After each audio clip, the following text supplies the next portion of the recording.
নমস্কার বন্ধুরা, জেবি কিচেনে সবাইকে স্বাগত। আশা করি কাছে দূরে দেশে বা দেশের বাইরে আমার যে সকল বন্ধুরা আছেন সবাই ভালো আছেন। আজ আপনাদের সামনে আমি একটা মিষ্টি রেসিপি নিয়ে এসেছি শেয়ার করার জন্য। দেখুন, আজ বানাবো এই যে রাঙা আলুর জিলাপি। তার বানাতে আমার কী কী লাগছে, রাঙা আলু নিয়েছি দুটো, এই আলু দুটো আমি সিদ্ধ করে নিয়েছি প্রেশার কুকারে, দুটো সিটি দিয়ে সিদ্ধ করে নিয়েছি। আর নিয়েছি এক বাটি চিনি নিয়েছি রস বা সেরা বানানোর জন্য। আর তেল নিয়েছি, সাদা তেল। এটা গুঁড়ো দুধ নিয়েছি 3 চামচ মতো, 2 চামচ ময়দা নিয়েছি, 1 চামচ সুজি নিয়েছি, 4টে এলাচ নিয়েছি, একটু ঘি আর একটু বেকিং সোডা। এটা বেকিং সোডা, বেকিং পাউডার নয়। এই সামান্য কয়েকটা জিনিস দিয়ে খুব সুন্দর জিলাপি তৈরি হয়ে যায়। দেখুন আমি কিভাবে জিলাপিটা তৈরি করি। প্রথমে আমি এই আলুগুলো খোসা ছাড়িয়ে নেব। দেখুন এইভাবে খোসা ছাড়িয়ে নিতে হবে। আলুটা সিদ্ধ হওয়ার পরে প্রেশার কুকারের সিটিটা পুরো বেরিয়ে গেলে তারপরে আমি তুলে নিয়েছি। না হলে জলের মধ্যে রেখে দিলে কিন্তু জলটা ঢুকে যায়, জলাভাব এসে যায়, সেই জন্য তুলে নিতে হয় জল থেকে। পুরোটা খোসা ছাড়িয়ে নেব দুটো আলুই। দেখুন বন্ধুরা, আমি আলু দুটো খোসা ছাড়িয়ে নিয়েছি। এবার আমি গ্রেটারে গ্রেট করে নেব। আর বন্ধুরা, আপনাদের কাছে আমার অনুরোধ, আমার ভিডিওটা না টেনে শেষ পর্যন্ত দেখবেন। আর আমি যেভাবে এই আলুর জিলাপিটা করছি এইভাবে করবেন, নিজেও খাবেন, আত্মীয় স্বজন সবাইকে খাওয়াবেন। আপনি যদি না বলে দেন কেউ বুঝতেই পারবে না এটা ছানার জিলাপি না, এটা আলুর জিলাপি। তাই অনুরোধ রইল, আমি যেভাবে জিলাপিটা তৈরি করছি আপনারা একবার বাড়িতে তৈরি করবেন। এই যে দেখুন, এইভাবে আমি গ্রেট করে নেব। এই দেখুন বন্ধুরা, আমি আলু দুটো গ্রেট করে নিয়েছি। এবার একটা বড় পাত্রে নিয়ে আমি আলুটা ভালো করে মেখে নেব। এই বড় পাত্রটা নিলাম, নিয়ে এবার আলুটা ভালো করে মেখে নেব।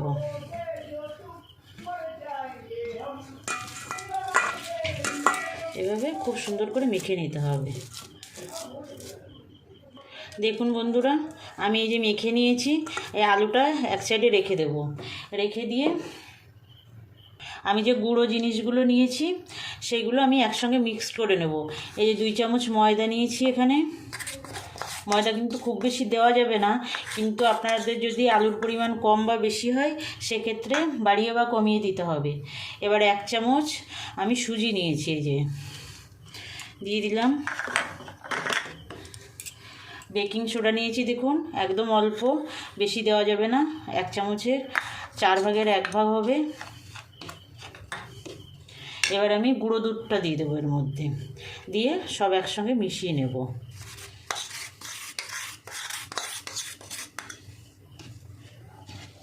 সব ভালো করে মিশিয়ে নেব। মিশিয়ে নিয়েছি দেখুন বন্ধুরা। এবার আমি যে 4টে এলাচ নিয়েছিলাম এর থেকে 2টো এলাচের দানা আমি একটু থেতো করে নেব। এই দেখুন, 2টো এলাচের দানা আমি থেতো করে নিয়েছি, খোসাটা দেবো না, শুধু দানাগুলো থেতো করে নিয়েছি। দিয়ে এইগুলো এই গুঁড়োর সঙ্গে মিশিয়ে দেব। এলাচ দিলে একটা সুন্দর একটা সেন্ট আসে। বন্ধুরা, আপনাদের কাছে আমার অনুরোধ, আমার যে সকল নতুন বন্ধুরা এখনও আমার চ্যানেলটা সাবস্ক্রাইব করেননি, আমার চ্যানেলটা সাবস্ক্রাইব করে আমার পাশে থাকবেন। আর পুরনো বন্ধুরা, যেসব বন্ধুরা আমার সঙ্গে আছেন বরাবরের জন্য আমার সঙ্গে থাকবেন, আমার ভিডিওগুলো দেখবেন, লাইক কমেন্ট করবেন, শেয়ার করবেন। মিশিয়ে নিয়েছি আমি। এবার অল্প অল্প করে এই গুঁড়োটা দেব, একসঙ্গে সব দেব না। আর এই আলুর সঙ্গে আমি এটা মিক্সড করব। কোনো চিনি কিংবা লবণ কিছুই দেওয়া লাগবে না, শুধু এই গুঁড়োটার সঙ্গেই মেশাতে হবে। এরকম করে সুন্দর করে মেখে নিতে হবে।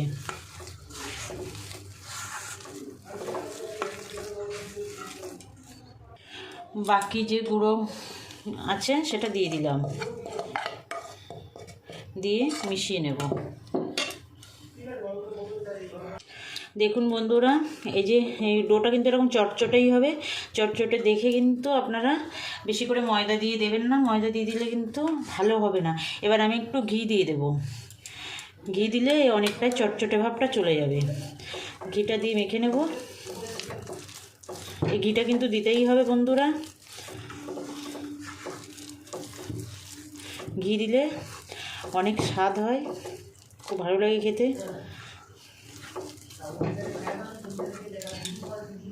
যে ঘিটা বাকি ছিল সেটাও আমি দিয়ে দিলাম। দেখুন বন্ধুরা, ঘি দেওয়ার সঙ্গে সঙ্গে কিন্তু চটচটে ভাবটা অনেক কমে গেছে, থালা থেকে উঠে গেছে, হাতের থেকেও ছাড়িয়ে গেছে। এবার আমি ঢাকা দিয়ে রেখে দেবো 10 মিনিট। এই সময়ের মধ্যে আমি চিনির রস বা শিরাটা বানিয়ে নেব।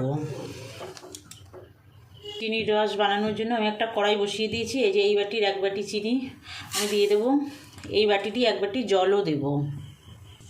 এই যে এই বাটিটি 1 বাটি জল দিয়ে দিলাম। এটা কোনো তারের শিরা বানাতে হবে না, এটা একটা চটচটে শিরা হলেই হয়ে যাবে।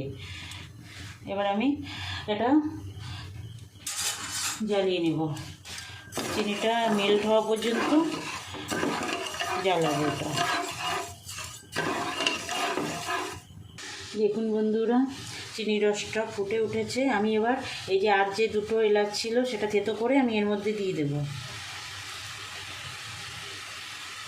দিয়ে 4 থেকে 5 মিনিট আমি একটু জাল করে নেব। এই দেখুন বন্ধুরা, হয়ে গেছে। এই দেখুন, এরকম পাতলা রাখতে হবে চিনির রসটা, কোনো তার না, কিছু না। আমি হাই ফ্লেমে রেখে 5 মিনিট ফুটিয়ে নিয়েছি। এবার আমি গ্যাস অফ করে দেবো। অফ করে দিয়ে এক সাইডে রেখে আমি এবার জিলাপিগুলো তৈরি করে নেব। আর একটু আমি মেখে নেব, মেখে নিয়ে এবার লেচি কেটে নেব। দেখুন এখন আর হাতে লেগে যাচ্ছে না, মোটামুটি সেট হয়ে গেছে। এবার আমি লেচি কেটে নেব। আপনারা যে সাইজের, কেউ বড় ছোট যেভাবে বানাবেন সেভাবে লেচি কেটে নেবেন। আমি এইভাবে লেচি কেটে নিচ্ছি। দেখুন বন্ধুরা, আমি এই যে 8টা লেচি কেটে নিয়েছি, আমি এই সাইজের করেছি। এবার আমি জিলাপিগুলো বানাবো। আমি দেখিয়ে দিচ্ছি কিভাবে বানাতে হবে। এই যে একটা পিঁড়ি নিলাম, এটা একটু তেল লাগিয়ে নেব।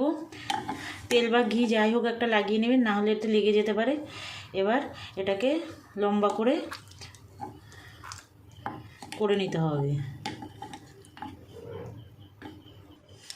এভাবে লম্বা করে এটাকে তৈরি করতে হবে। এই লম্বা করলাম। এবার প্রথমে এই যে দেখুন, এটা এরকম করে ঘোরাতে হবে। ঘুরিয়ে এই মাথাটা ধরে এইভাবে ঘুরিয়ে এই যে এখানে লাগিয়ে দিতে হবে। এই দেখুন, একদম ছানা জিলাপির মতো হয়ে গেল। আর একটা দেখিয়ে দিচ্ছি। এই যে লম্বা করে নিলাম, নিয়ে প্রথমে একটু এই যে ঘুরিয়ে নিলাম, ঘুরিয়ে নিয়ে এই মাথাটা ধরে আস্তে করে এইভাবে ঘুরিয়ে এনে এই যে মাথার সঙ্গে লাগিয়ে দিতে হবে। ব্যাস, এই যে হয়ে গেল জিলাপি। দেখুন, এইভাবে আমি সবগুলো বানিয়ে নিয়ে ফেরত আসছি। দেখুন বন্ধুরা, সব কটা জিলাপি আমি বানিয়ে নিয়েছি। এবার ভাজবো। কড়াই বসিয়ে দিয়েছি, কড়াই গরম হয়ে গেছে। এবার তেল দিয়ে দেব। বেশ খানিকটা তেল দিতে হবে, কারণ এটা ডিপ ফ্রাই করতে হবে তো, তার জন্য তেলটা ভালো করে গরম করে নেব। তেল ভালো মতো গরম হয়ে গেছে। এবার আমি জিলাপি ছেড়ে দেব। এই তেল গরম করে নিয়ে তারপরে কিন্তু আঁচটা মিডিয়ামে দিতে হবে, লোতেও দেওয়া যাবে না, হাইতেও দেওয়া যাবে না। দেখুন বন্ধুরা, আমি 4টে করে জিলাপি একবারে ভেজে নেব। এখন সঙ্গে সঙ্গে নাড়ানো যাবে না, একটু কড়াই ধরে এরকম ঝাঁকিয়ে দিতে হবে।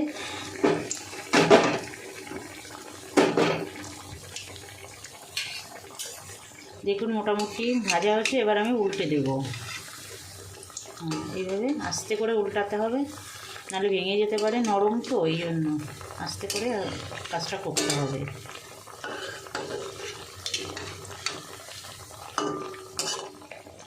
একবার উল্টে দিলাম। দেখুন বন্ধুরা, কত সুন্দর লাগছে, মনে হচ্ছে একদম ছানার জিলাপি ভাজা হচ্ছে।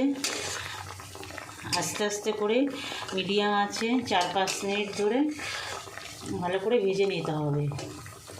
দেখুন অনেকটাই, আরও যেমন ছিল তার থেকে অনেকটাই বড় হয়েছে।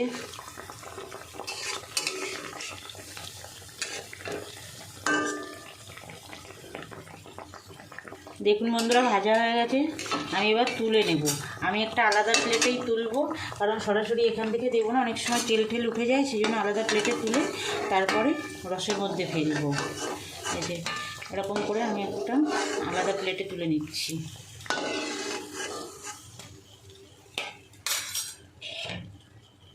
দেখুন আমি গরম রসের মধ্যে এবার ছেড়ে দেব একটা একটা করে।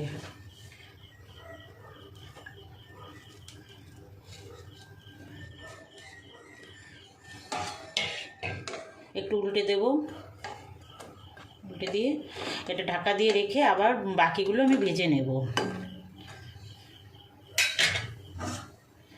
ঢাকা দিয়ে রাখবো। লাস্ট ব্যাচটাও ভাজা হয়ে গেছে বন্ধুরা, এবার তুলে নেব, তুলে চিনির রসে ছেড়ে দেব। দেখুন এগুলো অনেকটাই ফুলে গেছে, ভারী হয়ে গেছে। এগুলো আর একটু উল্টে এক সাইড করে দিয়ে নতুনগুলো আবার এক সাইডে দিয়ে দেবো। দেখুন কত বড় বড় হয়েছে, রস ঢুকে। দিয়ে দিলাম, দিয়ে একটু উল্টে দেবো, আবার উল্টে দিয়ে আবার ঢাকা দিয়ে রাখবো। এটা 1-1.5 ঘন্টা ঢাকা দিয়ে রাখলে বেশি সুন্দর হয়, বেশি রসটা ঢুকে যায় বেশি।